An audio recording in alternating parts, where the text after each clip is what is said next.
They're on the attacking side to start off with, so maybe we see much of a muchness. Muchness, I expect. Of course, the ban phase is imminent. Mindfreak, the onus is on them to step up here. Of course, one map down. We said if it's a 2-0, it's going to be ACME. If it's a 2-1 rather, then Mindfreak's taking it. Yep. So Hibana ban at the start, not a typical ban on this map, means that if you want hard breach, you're probably going to be sticking to the Thermite. Oh, and a Lion as well. So it gives ACME a little bit more freedom on their defense. They played on Clubhouse, they also banned Jackal, which similarly is an operator that suppresses aggression. Yep. It's just a different kind of aggression that it suppresses. Jackal really prevents you from playing far afield and roaming deep, and there's not really much depth to roam in on coastline, so the Lion is smart.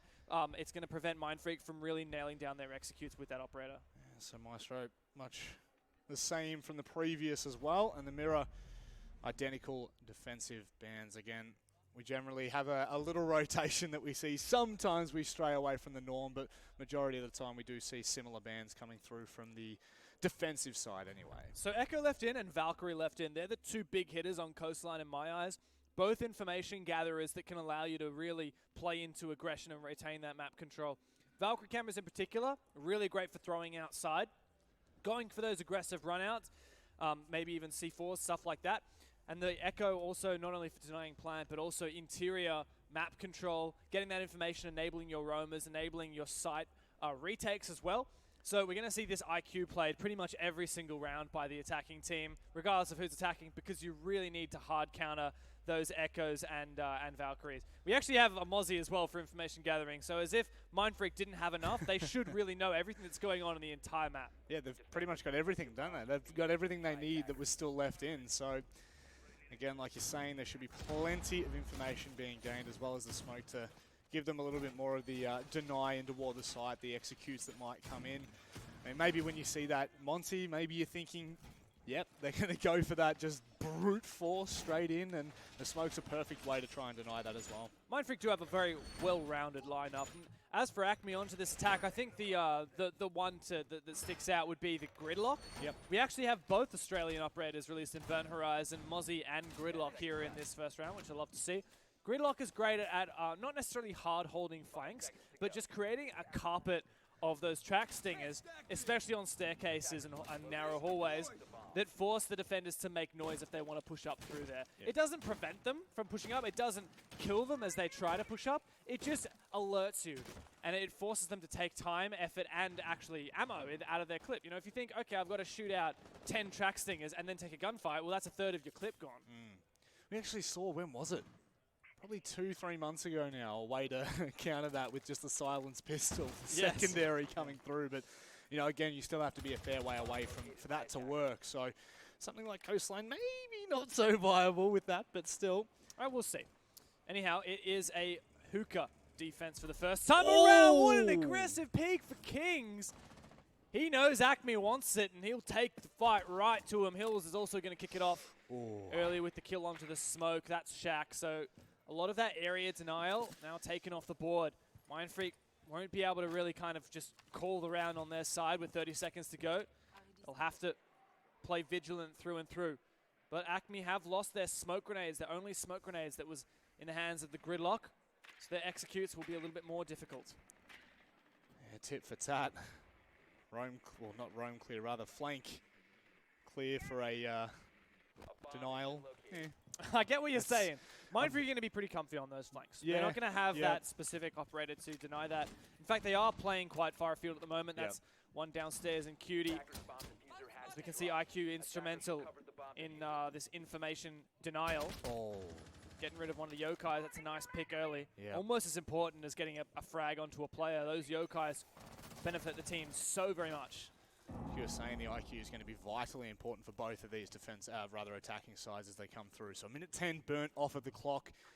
ACME have made some pretty good progression up top, ensuring that there's no real roamers sticking around, but still there is one downstairs that might be a bit of a pain in the backside. However, Cutie does join Kings on blue stairs, taking some small damage. It was just a goo mine. Cutie says, get out of the way. I got a little tracks. No, not tracks. Got a goo mine. I actually couldn't figure out where that damage came from. I was like, what? It's just a friendly banter, all right. Mindfreak's getting a bit freaked out. All right, 4v4, none of this stuff. Stig's making entry. In fact, it is through the VIP hallway, up past Vars. A lot of angles to be careful of, and QD will find one. Finishes off with the pistol, still downstairs, and he has these angles to deny the plant. So ACME have a lot of work to do if they want to make this work. With an early C4 being thrown out there, Kings undeterred at the moment. Strider has been able to find Jack Daddy, so this defense is going to rely purely on two players, Kings and Cutie. Both of them need to step up right now. Diffuser's going down. That was an interesting way to go about that. Hills eventually goes down from the Claymore, but it is up to Cutie. Cutie in a 1 versus 2, coming up from blue stairs. Information now given across toward ACME, but he's going to have to go a little bit faster right now. Will he go for the pickup? Yeah, he will in fact. So now, 2 versus 2. They've got time to play with. It is out in the open though, Dev. There's no Claymore on the hookah door anymore, but Kings is taken down by Stigs anyway. Good job from Stigs to cover that.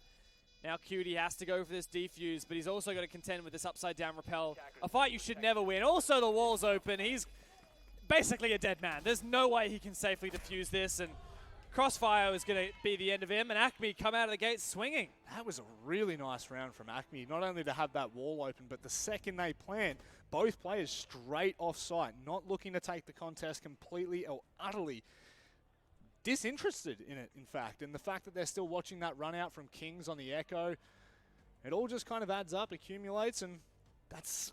Yeah, I'm a little bit worried for Mindfreak right now. I thought Kings was going to mean the difference in that round if he had managed to get that player on the window, Stigs. But it shows that ACME are covering all their bases. They knew that the Claymore had been taken out. That processed in their brain. They thought, okay, that means I have to manually watch this angle. So ACME are being really thorough. They're a team that we know for their aggression, for their aim, their fragging ability, not for being incredibly thorough. And that's what they're demonstrating here. They are a team that is ticking all the boxes right now. Yeah. And Mindfreak is falling short. Yeah. You know, like if you're Mindfreak, what's going through your mind right now? You might have Freaks, even, that's it. Like, but the thing is, Get it? I'm sure. Yes. Someone would have got it in the crowd, I'm yeah, sure. But maybe. you know, like, God damn it, they're coming in. You know, they're already the map down, and ACME start like that. It was just such a strong round as well. This has to come through with the experience of the players from Mindfreak now. They realistically, you know, they just need to bounce back. They need this immediate round after, and they're going to reattempt even hook up. Which again, 2 and done, or maybe 3 and done. Maybe they go all through.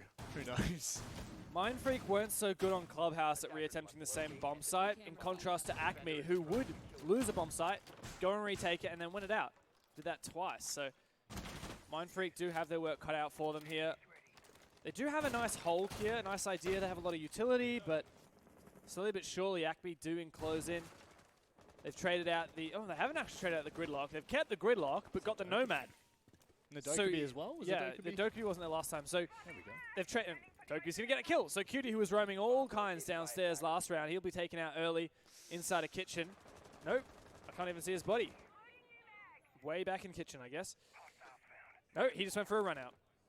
Okay, that's... Out service door. Interesting choice, but yeah, anyhow.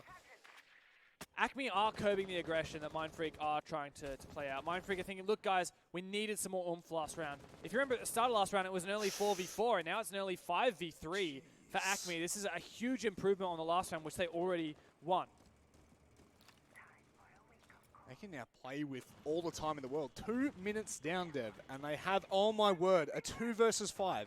They've dropped 3 players within the first minute in round number 2. If you're making a statement right now, this is a way to do it. Completely and utterly stomp out what Mindfreak are trying to do, shut down the mental game, and just purely take over from there. And this is where we get to see the ACME hotheads need to cool off. They know they're in an advantage. They don't want to throw it away, and they are playing smart about it.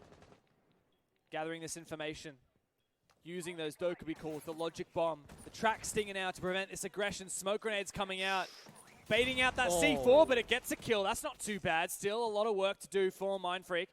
And Shaq is downstairs, nowhere near to deny this plant. Jack Daddy thrown out time and time again. This smoke's coming out, flashbangs. Jack Daddy needs to make an impact here if he wants to salvage this round.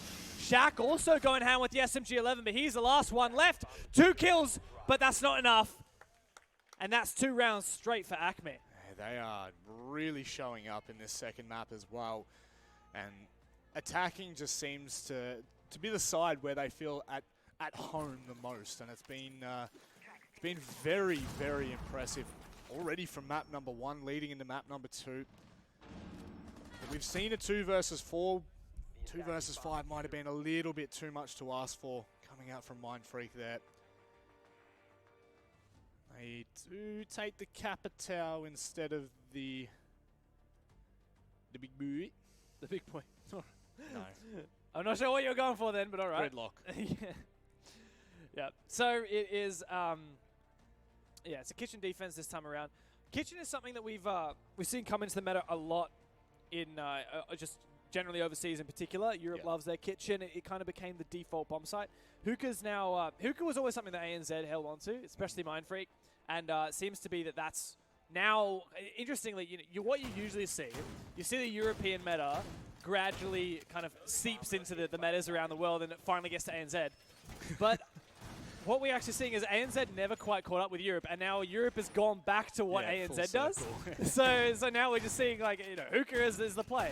Not working out so far though for Mindfreaks. They will change it. They'll go back to kitchen. I personally love this bomb site. Yep. As long as you can prevent that quick plant, which we know ACME is a team that will love to just blitz in, take control of that bomb site. And as long as Mindfreak can control that, then it's a game about map control and information gathering, which is something that certainly that Mindfreak can do well. I think they might even have the upper hand against ACME if it comes down to this this kind of slow, gradual push and that information gathering with the roam up top.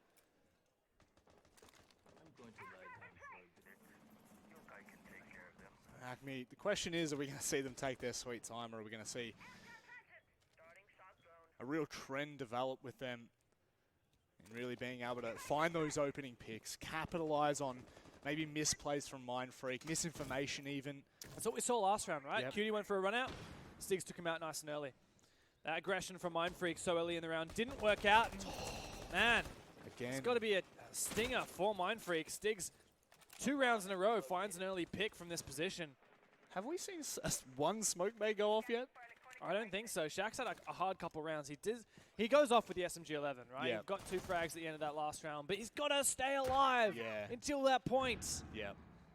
Can't Without get a picked doubt. off early like that, mate. No, it can definitely be quite the pain in the backside, as now they're getting a fair bit of information. Dino's going to know. You could see the live droning coming through in toward the theater there, so they're going to know that there was at least one upstairs. Whether there's another or not, if we've just seen it down as well.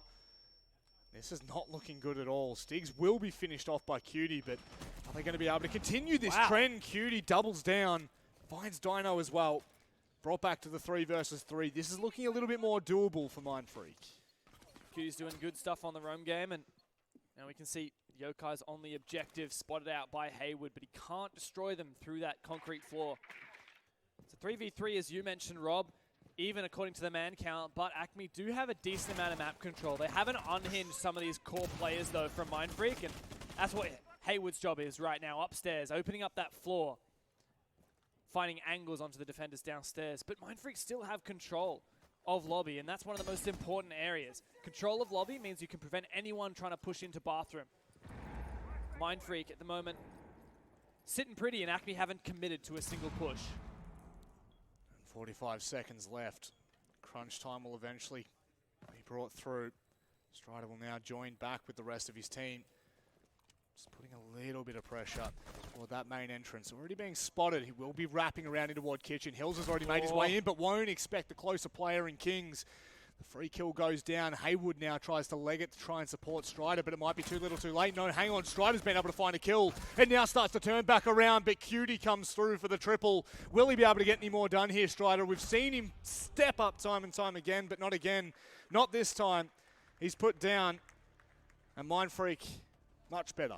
Mindfreak put their foot down here. They say, look, ACME, you've taken us on map 1.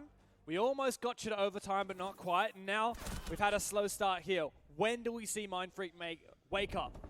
Here's a start. It still was by no means a Mindfreak round through and through. It wasn't good from start to finish. Cutie had some good players on the roam, but it's still a rough time in the Mindfreak camp. ACME have some breathing room here, but keep in mind that they do have to take this map.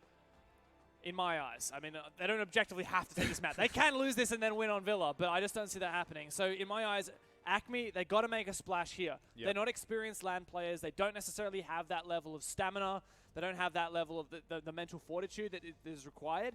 And for the longer games, they need to keep this momentum going and win here on Coastline. It's a completely different environment that you turn into once you get to those playoffs as well. You know, not only LAN, you got single elim, crowd. Just slowly, just the little things start to add up. But at this point, ACME are doing an incredible job at actually staying collected. Yeah, I mean, we talked about how many fans ACME do have, like in chat and in here in the audience, and that level of support. That also is a level of pressure. And we haven't seen that start to show on their faces. Yep. We haven't seen that start to cause silly mistakes in their rounds. When ACME are losing rounds, it's because Mindfreak is playing well and winning them, making good plays. But more often than not, ACME is actually punishing those plays. Yep. Well, even then, you know, we see the opening kill go toward ACME, and unfortunately they can't really wrap themselves around that side. But the thing is, now they force them out of kitchen. They're going to be attempting, is that Pen? No. Cross toward Hookah. This is Hookah again. Yep. The longer this series goes, the more it favors Mindfreak. They'll reattempt Hookah for the third time. You know, let's say third time's the charm. I don't know if it is. That second attack, so defense they had on this site really didn't work out. Cutie was taken out early. He's still roaming downstairs. He's playing quite predictably at the moment. If ACME have realized how Mindfreak are holding this the previous 2 rounds, Mindfreak are doing the same thing again. They might individually play slightly different, go for different kinds of plays, different kinds of roams, but at the base level, it's very familiar, and that should help ACME. Because interestingly, it's ACME who's changing things. Yeah. They've made these role changes. They've made these operator changes. But they are playing patient. They have this information gathering. They know ACME's style is in Sunrise. Droning thoroughly. They just need to start making some moves. The only role that's really been consistent is, of course, that IQ so far. Finker coming through. Trying to collapse downstairs. Finker not an operator we see very often, but every now and then we do see teams favor it. ACME seem to be one. Loving that LMG. That's Hills. Wants to take this fight. He's already taken a bit of damage trying to engage in Sunrise, and that'll force him to play a bit more passive. Wait for Hayward to get aggressive. Take some map control and collapse on these players. Stiggs as well downstairs. ACME taking a lot of map control just to flush out key positions, but it's a risky game. Working out for them, though, is Shaq once again the first to fall. Yeah, the smoke. This is 3 rounds out of the 4 that we've played that we've actually seen Shaq go down early. So Finker now maybe looking to support. Strider's just gone straight through. Rightio, that's the way to do it. They're going to hold the diffuser right now. Jack Daddy will be able to find one. Tries to pull back in toward the B side. Strider does cancel it for a second, not realizing that the player had already been dropped by Hills, but this is going to be incredibly hard. Cutie being able to catch Stiggs on the rotate back up toward Blue Stairs. Diffuser stuck. King's coming in from the side. He doesn't know exactly where that diffuser is just yet. Worried that it is behind that default plant. Hills will be able to find another. Finds it through the wall as well. And ACME once again back on top right after Mindfreak win a round. That's 3 victories on Hookah, doing a different attack each time. ACME are doing excellent right now. They are never afraid to enter. That is what we see from ACME. They are never afraid to just, all right, yeah, I'm going to go in the objective. I'm just going to go in the objective. And that's what Strider did. They killed one or two players on site. They droned it out. They had the information. They'd taken out, I assume, I didn't actually see this, but I assume they took out all the Yokais and Valkyrie cameras that were on the objective because IQ was below inside of blue bar, so he could have, through the floor, taken out any of that utility because when it came down to it, Kings didn't know that the thermite was inside.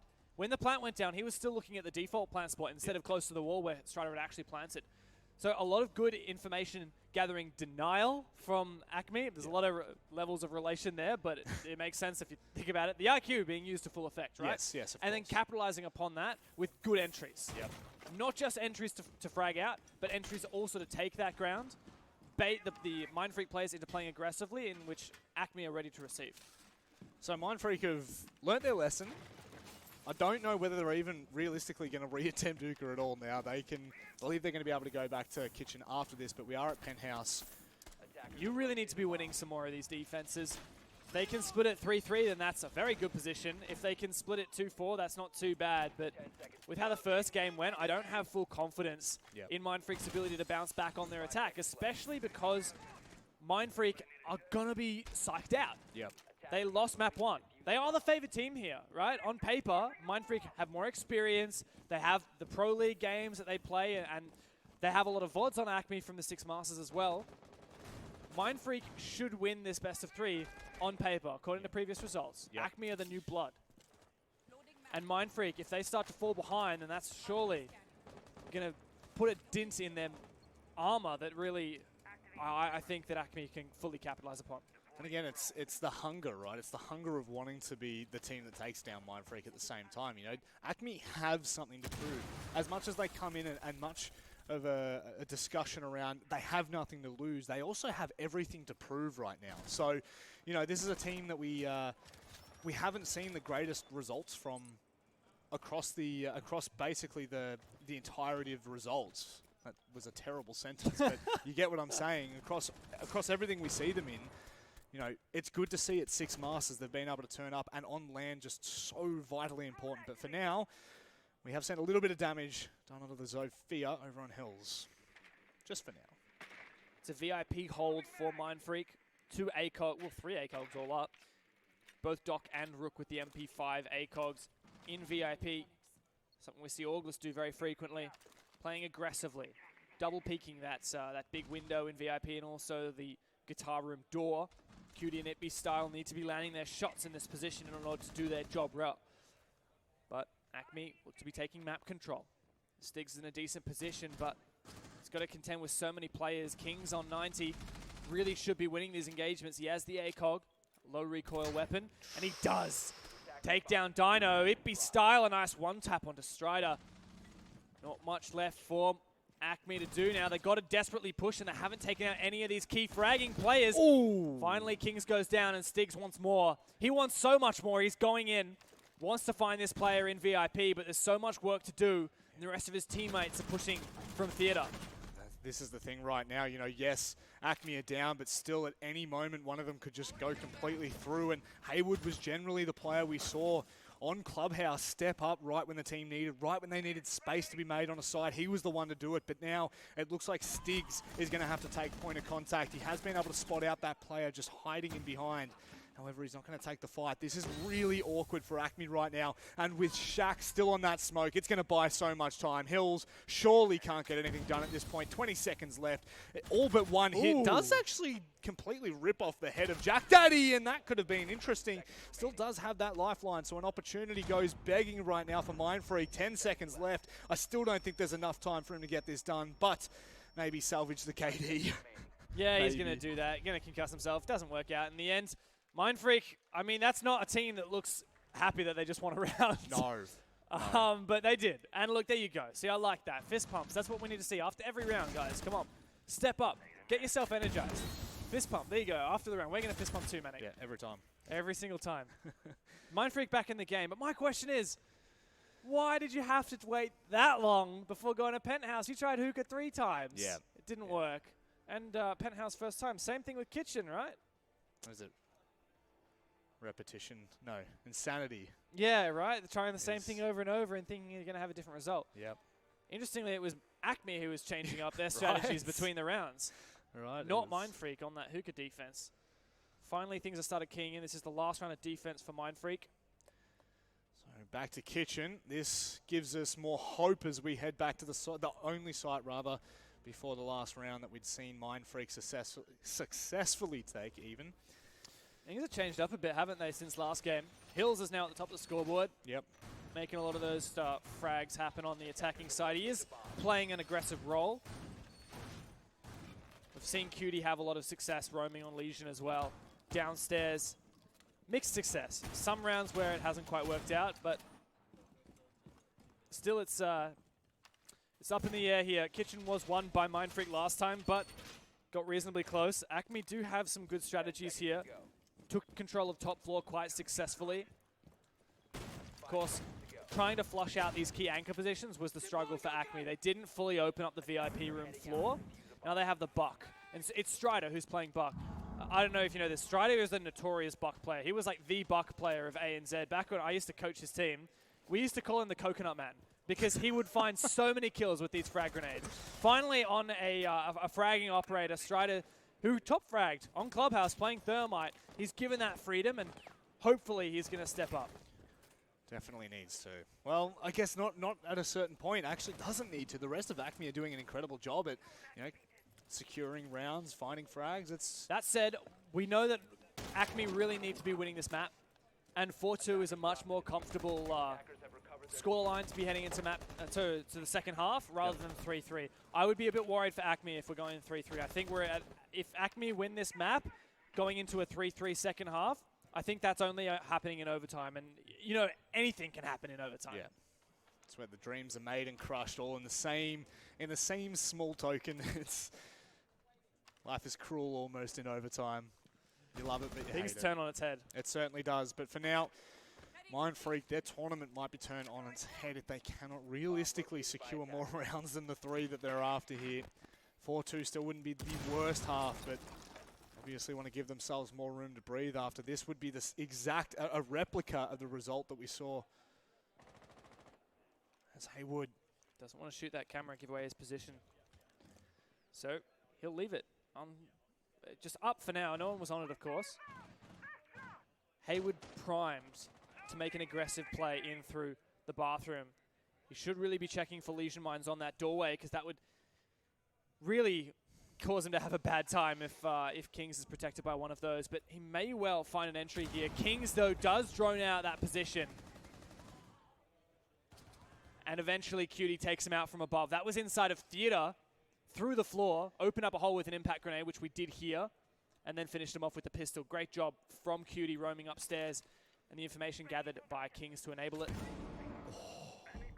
Dino now slowly closing in. They're going to go for that hit straight onto the side. They've been able to find one. They find a second on the back of Strider.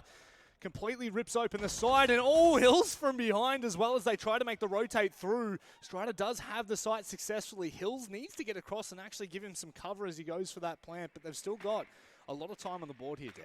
Diffuser's on the ground as well. Jack Daddy's position discovered now. Hills needs to cover it. Might not be aware of that rotate. Strider's taken out though. Having the wall of the kitchen open is dangerous, but the trade works out for Mindfreak, and they're finally getting animated here as we head into a 3-3 second half. That's what we needed to see. Bouncing back. It didn't look all that great to begin with, right? So now we're going to get a good opportunity to see what Mindfreak have on this attacking side, because ACME at this point in time have been, I think they've been very impressive, to say the very least. Yeah, they've come out of the gate swinging. We keep saying that, right?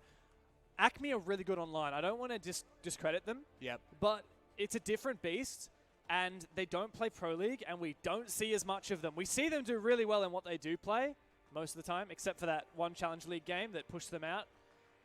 But look, they're in the big boy league now. Yep. And this is really their time that they have to step up. They're doing it so far. Mindfreak's starting to fight back. My question is, when is that extra experience and perhaps fortitude that Mindfreak may have over ACME, when's that going to start making the difference? Well, it has to be now.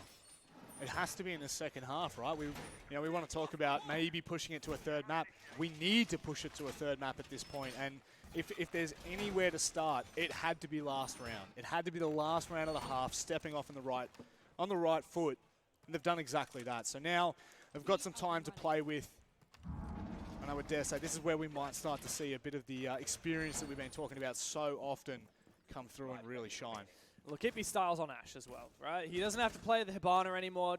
On Clubhouse, his utility was really essential. That forced him to restrain a little bit. We talked about how he bottom fragged on the team, and we'd hyped him up so much. Style now on the Ash. Coastline's a good map for Style. This is his time to shine. We talked about Mindfreak did well on map 1, and Style hadn't woken up yet. What happens to Mindfreak if Style actually adds on and throws his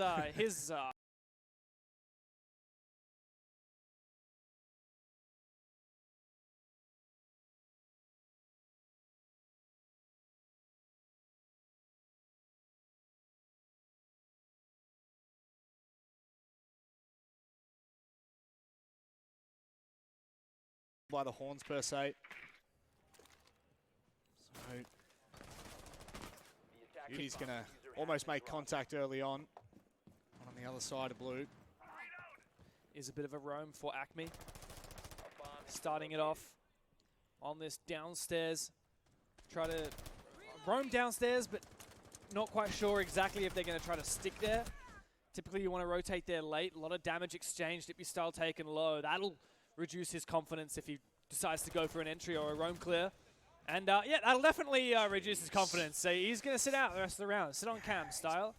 Make some call outs.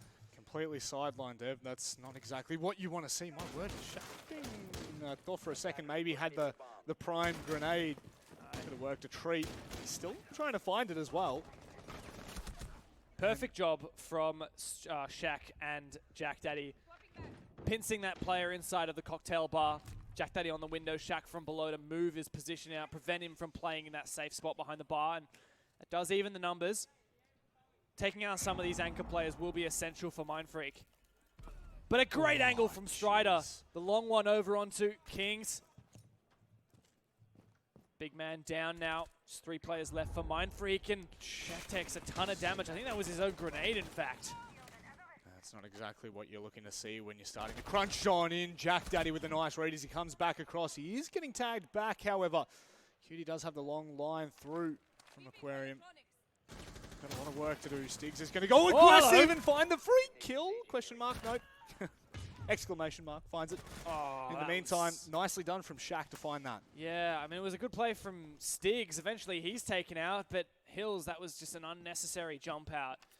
Hayward doesn't have much information. He's going to just pre-rip and detonate a C4. There's no one in there. Does get caught on the Nomad charge. A great round from Shaq, stepping up now that he's got the C8 in his hands. And we see Mindfreak take the lead for the very first time.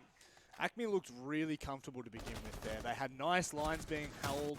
They were finding the opening kills that they needed, and just like that, you have 2 individuals stepping up like Shaq and Cutie, and that can be the difference maker. Knowing that you can rely on those individuals, you know, we've seen it from ACME already in map number 1. We didn't really see it so much from Mindfreak. I think Kings was having some big rounds, but even then they weren't being able to capitalize on those rounds either, so it's time for them to it is time. Yeah, It is time. It is. On defense, ACME, their aggression is a lot more predictable than on attack. Their aggression on attack didn't work out as well here on Coastline as it did on Clubhouse. I think that's a little bit because Coastline is so small, you're expecting people to just run on in. You're expecting that level of aggression. And here onto the defensive half, ACME can't rely on their aggression exclusively to win this round. They're not even bringing a Valkyrie, which is curious to me.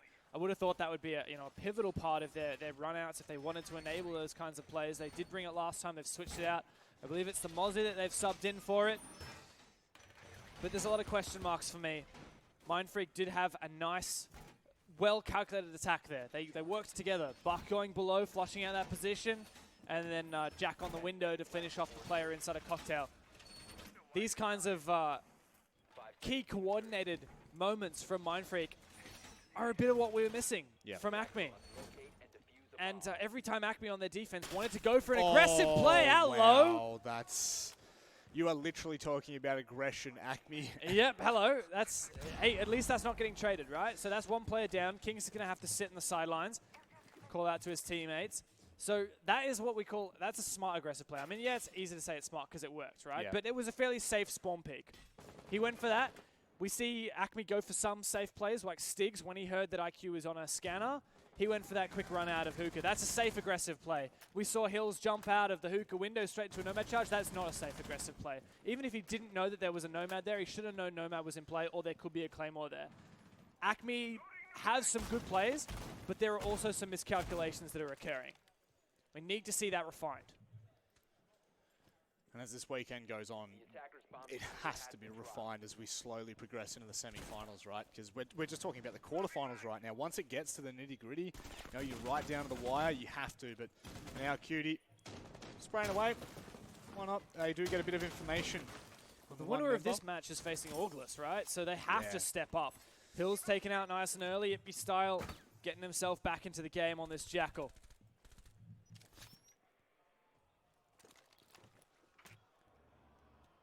Minute 35. ACME still just need to be cautious as they're rotating, and just like that, Jack Daddy's going to be able to take down Dino. Mindfreak doing an incredible job, like you're saying, of manipulating rotates and executing on that, ensuring that they cannot get away scot-free, and ACME are having all sorts. And now, Strider will be going down as well. Mindfreak are just doing such a good job right now from below, but maybe Mozzie, maybe Haywood is the man to shut that down. He has to make an impact here on this flank. A lot of angles to contend with. A drone he spots out as well, destroying that will reveal his position. He goes for it, and he's the last man standing, IPME style, destroying the last player on site. 1 versus 4 retake. This isn't likely. This isn't really possible at all. We have to see something amazing. I'm not sure if anyone's covering, though, on the window. He's not looking the right way. This could be denied. Surely not. How does he do it? That's not meant to happen, Haywood. But he gets that 1 kill. Could be all he needs in this round. As they slowly peek, he finds Jack as well. This is suddenly a 1 versus 2, and he has the rotation ability. Doesn't have a C4, but Shaq, a good pre-fire, saves our hearts as we're jumping in our seats here. Mindfreak getting another round. Jeez, Haywood, you know, right before that, we're saying he needs to have an impact down on that first floor. You know, we needed to see him really come in and eliminate that buck, eliminate that vertical play, but instead, nearly clutches it out after dropping the diffuser at what? It was like 0.5 seconds, I think, right as he finds that kill. But start to finish, it is Mindfreak that are looking really good on this attacking side. And I can't bat on enough about that. The way that they've been able to manipulate the rotates, the way they've been able to manipulate the individuals moving and catching them off guard as well. It's one thing to make something work. Well, it's one thing to make something happen. It's another thing to make something work. And right now, Mindfreak are feeling pretty comfortable. ACME, on the other hand, 2 rounds down for the first time in this series. They'll take a tactical pause. Of course, this also gives Mindfreak the opportunity to talk amongst themselves, talk to their coach. 60 seconds to sort out their strategies here, sort out their mental game, decide what they need to do. On the ACME corner, this is where they need to step up. We talked about how this has to be a 2-map game for ACME if they want to step it up. I know there's a lot of support for them out there. I know that they've made it this far, and they still impressed us on map 1. We thought that the situation here where ACME gets whitewashed or loses this game, it's if they're not comfortable. If they're not feeling that like this is just another day playing the game like they do online. Yeah. And they're managing to really step up. They came out of the gate swinging. Yep. Yep. And you know, there were a lot of win conditions for both of these teams. One was going to be obviously the experience for Mindfreak, you know, them being comfortable on land, them being comfortable as a team in general. ACME not so much. We needed to see the aggression. That's exactly what we've been seeing in not only the first, but now into the second. However, that defensive side seems to be crumbling a little bit. Hookah just seems a little bit too hard to defend for both of these sides now. It's almost like these guys are so experienced playing hookah because it's come meta that they're also really good at attacking it. And that level of figuring out lots of different ways. I mean, Mindfreak is a perfect example.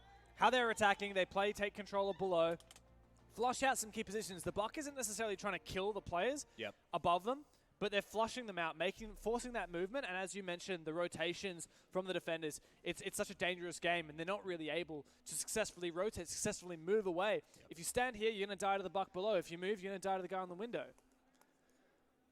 So we see a small little change, I guess. We go down into the bars, which will give them a little bit of... Oh, wow. Dino on the baguette. Just the one. That's all right. Doing what needs to be done for the team. Again, we don't really talk about you know, Siege being a game where you need to typically have the high KD, right? It's sometimes the more impactful plays come from the players that are down the bottom of the scoreboard. Yeah, it's a pity because we can't actually see some of the most important things that happen in this game because you have to hear them. You can't actually see them. Yeah. Communication is one of, if not the most important thing in Rainbow Six.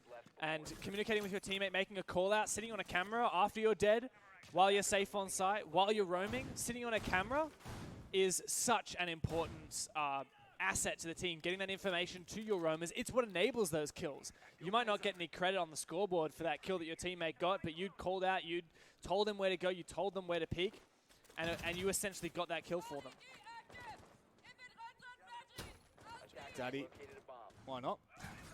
Why not, Jack? Shutting down the Goose. Dino's just hanging out.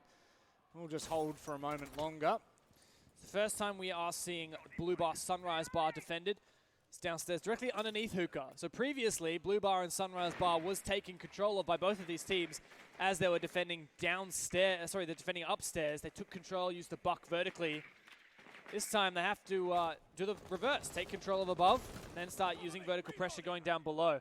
We have 2 deployable shields from ACME placed inside of Hookah. A very unusual setup, but it allows them to sit safely upstairs, start to contest some of these angles. If anyone tries to enter Hookah door, they're in a crossfire.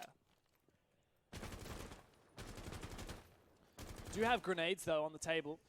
If that grenade is used, it could easily kill one of those players, potentially Strider inside of Hookah. Stiggs with the pre-prepped C4. Not going to be able to do the damage that he was hoping for. Ippy style in the meantime. Oh, Stiggs nicely done to get aggressive there. Swaps out the shotgun straight away, but it's not going to be enough to save his life. Shaq was there quick and ready with Cutie taking down Strider. That's all of the sight control being taken away.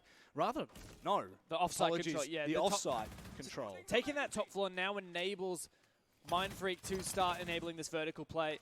Opening up the floor, flushing out these players on site. Dino's in a bit of a pickle. This is where we need to see the ACME guys make a play. It's very difficult to do, especially with 1 minute on the clock for Mindfreak to work with and the numbers advantage. If it boils down to it, Mindfreak can refrag this out and still win the round. ACME need to find individual picks, one at a time. They can't take these multi-gun fights. Bomb located by attackers. Well, they're going to have to flick pretty damn hard. That's all I've got to say. There's no chance that they're going to be able to make this work. Haywood has fallen. Dino, the only one left between them and another round on the attacking side. Starts off in the right fashion, taking down Kings, still with 3 more to find. When that diffuser is going down, it turns it into a 1v2 technically, so still might have an opportunity to push, but he's going to wait completely, and that is a very unfortunate timing coming around the corner. Nearly finds the long-range shot, but still, pretty much everywhere he goes, and he's been spotted as well. This has to be it from Dino. He is just going to try and spray through the wall, try and find maybe a lucky shot. The grenades are coming through. He is literally under suppressive fire. This has to be the round done and dusted for Mindfreak. It's already been ticking. Ippy style will shut it down. Mindfreak looking so good on their attacking side of Coastline. We're on match point 2 now for Mindfreak. They haven't dropped a single attack. As you mentioned, this is proving to be a very attacker-sided game here in this particular map. Mindfreak did certainly struggle to wake up on Clubhouse, but they have made a return here. I'm starting to get worried for ACME, because if we go to map 3, Villa, it's Mindfreak who will have the momentum. ACME will be cold off of a loss on Coastline, taking to a map that probably favors Mindfreak, with a 2-0 record so far in the Six Masters. Well, the thing is, if they do take this flawlessly in the second half, that's going to be 5 rounds straight that they've been able to achieve. Right? They won the last round of the defensive side, and coming into it, like you're saying, momentum plays a massive part in all of this, especially when you're on land, especially when you're right beside everyone and you can feel the energy. You just build off it and you continue to form what will be possibly the victory, because just ACME have looked really flat on this defensive side. That's right, and it's such a stark contrast to what we saw from ACME on their attacks on this map, on their attacks on Clubhouse, even on some of their defenses on Clubhouse. And I think that the defense is really, I mean, not just because of this particular game, but on Clubhouse as well, defense is where ACME needs to work some new things out.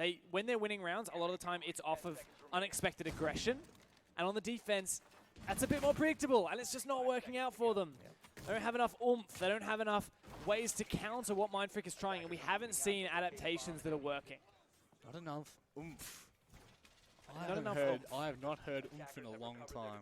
That is the perfect way to put it, though. Well, they're going to need a heck of a lot if they're going to bring it back here, 3 straight rounds to overtime, and then take it in OT to win the map, and hence the series, especially if it starts like that. Another aggressive play, and it just doesn't work out for ACME. As soon as their aggression isn't working, they start to lose players. What do? They fire it up, go for more aggression. And Mindfreak are reading into it perfectly. Done such a good job at actually just staying cool, calm, and collective, because that's a huge part of being able to ensure that this aggression really isn't doing too much. It is realistically just keeping your head when things start to turn on its side. And for ACME, they are really struggling at finding different ways to try and hit these sites, rather hold these sites. I think that was, yeah, you shot the wrong drone, mate. Shaq shot his teammate's drone instead of the Mozzie drone. Unlucky. Oh, well, Strider is going to do some good work with the Commando, though. Taking out the Jackal downstairs. We did see how prevalent those Jackal scans were previously to suppress the roamers of ACME. Just another way that ACME's aggression has been dealt with by Mindfreak. And taking that off the board is nice for ACME, but there is a lot more to do still. True statement never made. I like how composed Mindfreak are. Yep. They're on match point here. They got to feel like, guys, we need to make a reply here. We lost map 1. They're composed. They're patient. This was a good job from Hills. Calculated aggression, a bit dangerous. He probably should have gotten traded there, but lucky for him, there was no Mindfreak player ready and outside to refrag. Still doable here for Mindfreak as they go through the motions, take control of the top floor. Stand safely on the bed is Shaq. So he can't be C4, and he does dodge that one there from Strider. Contesting these angles above is likely not long for this world, but if he could land a shot onto Strider, that would mean so much for ACME here. Sorry, Shaq. Strider could land the Shaq on. Yeah, yep, we got it. Yep, know English words putting into sentences makes our jobs easier. Dino, in the meantime, taking down Kings makes ACME's job so much easier at this point. 2 players remaining on Mindfreak. They don't have a hell of a lot of time to try and make this work. Oh, I love it. And that is something very interesting that he's not going to catch anyone off, but that could have been quite the sneaky play. Sneaky beaky like as Jack Daddy. Again, this is looking like one of the rounds from before where the hope comes little to nothing. It is going to have to come down to the crunch, and with Dino taking down Jack Daddy, this is looking like another. With Dino picking up 2 frags at the end, ACME, they are starting to build back on the confidence that they once had, and this could get a little bit dangerous if Mindfreak aren't careful. That's one way to... Oh, wow. That was actually from the ground floor to the roof. Nice shot from Strider there in that round. Really stepped up. So Dino at the end of it. And yeah, look, ACME got another round. It's still a long climb back to overtime, and probably not going to happen, but I don't want to count them out yet. I feel like the more we underestimate a team, historically, the more that team performs. And ACME have nothing then there. I mean, ACME have a lot to prove here, right? Yeah, yeah. And they came out of the gate swinging on Clubhouse. It would be a huge disappointment for all the people that that have been converted to ACME fans watching that here on Map 2 if they do let this fall short. Mindfreak are so close to sending us to Villa here. Certainly are. It's a map that, statistically speaking, is obviously going to favour Mindfreak and quite heavily as well.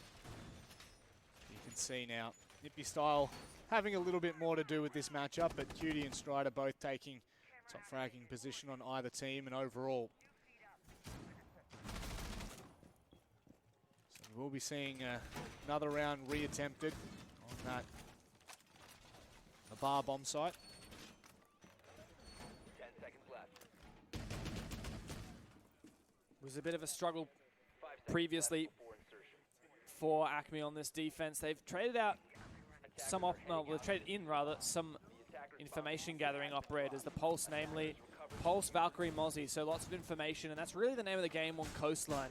You have to get information on as much of the map as possible, understand what your attackers are trying to accomplish, what ground they're trying to take, and then you need to fight back. Definitely at this point. This is a great adaptation here, actually, from Stigs. He's opening up some holes in the floor so he can see. He's got holes prepped, so if the Buck, Shaq, goes in downstairs and tries to flush him out of his position at Cocktail Bar where he made those holes, he can fight back already. He doesn't have to just wait for Shaq to make those holes and then try to fight back. He's already prepped himself, and he's going to be ready for that engagement. Oh, Dino, that's really nicely played. Jack Daddy, unexpected. Very nicely done with the pulse scanner, and also come through with the C4. Gotta love to see that. Haywood now. This has been, again, such early opening frags as well. in pretty much every round we've seen. Both looking for that upper hand always. ACME wants to take the fight Yep. to Mindfreak. Now that Ippy Style has scanned out Dino, he's going to be suppressed, forced to play quiet. He's likely dead here, but the thing is he took out the Valkyrie, so the IQ, which means all of the gadgets, the Valkyrie cameras are protected, except I guess the players themselves aren't protected because it's a flurry for Mindfreak, and suddenly things are turned on its head. We have a serious potential here for Mindfreak to step it up and close this game out. Strider knows he has to make an aggressive play. He's going to find one likely, but is he going to get away safe? Just barely. Surely this isn't possible for ACME here at 2 versus 3 now. So much time for Mindfreak to play with. Stiggs will now come back down from stairs. Strider's watching the deep line as well through. Made pre-holes as he's making some more, but making a lot of noise at the same time and giving away the position. We'll just be waiting, and as Stiggs goes down, it looks like it's becoming harder and harder for ACME. Diffuser already being planted. Strider goes for some shots through the wall, finds Ippy Style, brings it back into the realm of possibility, but that's all I can call it right now, as he still tries to find another individual to take down. Diffuser is down, still waiting for something to peak, something to come into the opening and give him an opportunity, but it just doesn't seem doable right now. He's being held down with a suppressive fire. He's going to have to do more than one, and that's just not doable at that point. Mindfreak, they take us to a third map, and in a convincing fashion as well. No more 7-5 that we saw on Clubhouse. Mindfreak have woken up and they've bounced back. That through and through was a Mindfreak map, especially on the attack. So confident and so prepared to take those bomb sites. ACME going to sit down, sit back, and reassess the situation because we're heading to Villa. And we always felt like Villa, if we get there, was very much a Mindfreak map, and ACME could well have taken this one on Coastline.